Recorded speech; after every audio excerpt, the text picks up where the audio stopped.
સ્વાગત છે। હું છું રેખા માલકાની અને જોઈએ આજના સમાચાર। સફાઈ કામદારો માટે દિલ્હીની દંડવત યાત્રાનો મામલો। દંડવત યાત્રાના 21મા દિવસે ન્યાય નહીં મળતા પરિવારમાં આક્રોશ। માલપુરમાં મોડાસા ગોધરા હાઈવે પર ચક્કાજામ કરી વિરોધ દર્શાવ્યો।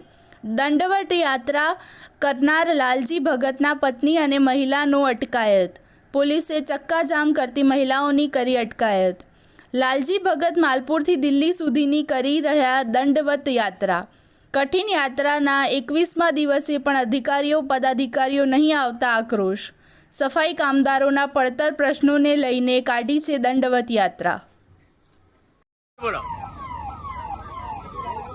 હું લક્ષ્મીતાબેન છું લાલજી ભગતના ઘરેથી। આજે મારા પતિ 21 દિવસથી દંડવત યાત્રા કરી રહ્યા છે, તો આ સરકાર પણ કઈ સામે જોતી નથી અને મારા પતિને કઈ પણ થશે તો આ તંત્રની જવાબદારી આ સરકારને રહેશે।